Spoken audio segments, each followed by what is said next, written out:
Hello hi friends, మా video పూర్తిగా చూసి లైక్ చేయండి. సాయి ఏం చేస్తున్నా? గుడ్లు పలావా బాగుంటుందా? సూపర్. ఓకే. అయితే చెట్టి ముత్యాల ఎగ్ పలావ్కి అయితే ఫస్ట్ అయితే టమాటాలు ఉల్లిపాయలు కోసుకొని, ఉల్లిపాయలు అయితే పక్కన పెట్టుకోవాలి. టమాటాలు అయితే మిక్సీలో వేసుకొని మెత్తగా గ్రైండ్ పెట్టుకోవాలి. చూడండి, ఈ విధంగా మేము ఇందులో అయితే గ్రైండ్ పెట్టుకోవడానికి వేస్తాం. చూడండి,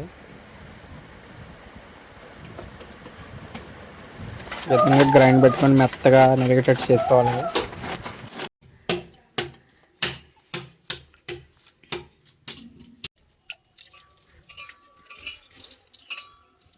ఇప్పుడైతే గుడ్లు ఉడకబెట్టుకుని తొక్కలు తీసుకుని పక్కన పెట్టుకోవాలి. ఇప్పుడైతే పొయ్యి వెలిగించి పొయ్యి మీద బిర్యానీ గిన్నె పెట్టుకొని అందులో ఆయిల్ పోసుకోవాలి.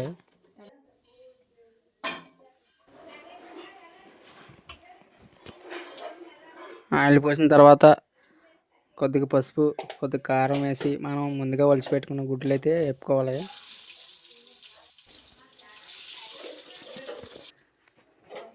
ఇలా ఈ విధంగా వేపుకున్న గుడ్లని అయితే పక్కన తీసి పక్కన పెట్టుకోవాలి. ఇప్పుడు అదే గిన్నెలోని మనం బిర్యానీ సామాన్లన్నీ వేసుకొని వేపుకోవాలి.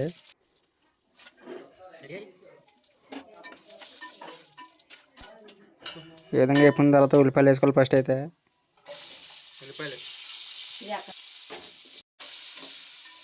ఉల్లిపాయలు బాగా వేపుకోవాలి. ఇప్పుడు ఉల్లిపాయలు బాగా వేపిన తర్వాత అల్లం పేస్ట్ వేసుకోవాలి.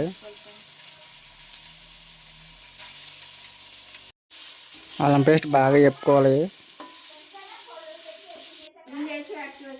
అల్లం పేస్ట్ వేగిన తర్వాత టమాటాలు వేసుకొని బాగా శుభ్రంగా కలుపుకోవాలి. మూత పెట్టుకోవాలి ఫ్రెండ్స్. 2 నిమిషాలు వేగిన తర్వాత మూత అయితే తీసుకోవాలి. చూడండి ఎలా ఉందో. కొద్దిగా కొత్తిమీర,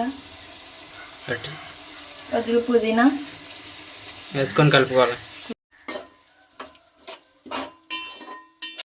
పసుపు, కారం powder, chicken masala, biryani masala, salt మొత్తం వేసి కలుపుకోవాలి బాగా. పెరుగు అది వేసుకొని బాగా కలుపుకోవాలి. ఇవన్నీ మొత్తం వేగిన తర్వాత మనం ముందుగా వేపి పక్కన పెట్టుకున్న గుడ్లు అయితే వేసుకోవాలి. గుడ్లకి మసాలా ఇంకిన తర్వాత పక్కన తీసి పక్కన పెట్టుకోవాలి. కడిగి పెట్టుకున్న చిట్టి ముత్యాల బియ్యం ఇప్పుడు అందులో వేసుకోవాలి. కలుపుకోవాలి. ఇప్పుడు వాటర్ పోసుకోవాలి. ఇప్పుడు మనం ఎన్ని గ్లాసులు బియ్యం తీసుకుంటే అన్ని డబుల్ వాటర్ వేసుకోవాలి. ఉదాహరణకు 1 గ్లాస్ బియ్యం తీసుకుంటే 2 గ్లాసులు వాటర్ వేయాలి.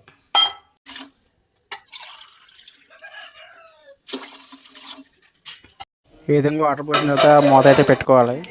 ఇప్పుడైతే పలావ్లోకి పెరుగు చట్నీ రెడీ చేస్తుంది మా ఆవిడ. పెరుగు చట్నీ కోసం అయితే 2 ఉల్లిపాయలు, 4 మిరపకాయలు, కొంత పెరుగు వేసి బాగా కలుపుకుంటే మనకు పెరుగు చట్నీ రెడీ అయిపోద్ది. పెరుగు చట్నీ చిట్టి ముత్యాల పలావ్లోగా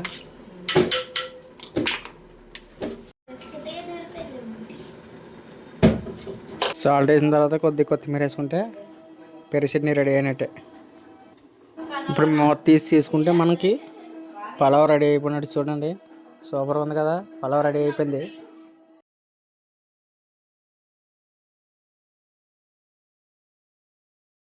ఇప్పుడైతే మనం మసాలాలు వేపిన గుడ్లు అయితే పక్కన పెట్టుకున్నాం కదా, అవి అయితే ఇందులో వేసేయాలా పలావ్లో. ఫైనల్గా పుదీనా కొత్తిమీర వేసుకొని సర్వ్ చేసుకుంటే మనకి చిట్టి ముత్యాల ఎగ్ పలావ్ రెడీ అయినట్టే. ఇప్పుడు దీన్ని కిందకు దించుకొని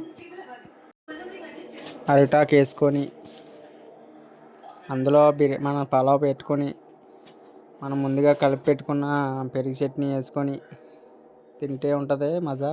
మామూలుగా ఉంటుంది, సూపర్గా ఉంటుంది. మీరు కూడా ఒకసారి ఇలా ట్రై చేయండి. ఏదేమైనా సరే పలావ్లో కానీ బిర్యానీలో కానీ గుడ్డు వేస్తే ఆ టేస్టే వేరు. గుడ్డు చూడండి ఎలా ఉందో. నాకు పలావ్లో గుడ్డు అంటే సూపర్, చాలా ఇష్టం.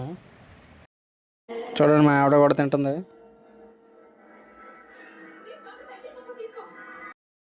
ఇప్పుడైతే నేను కలుపుకొని తిని మీకు టేస్ట్ ఎలా ఉందో చెప్తాను చూడండి.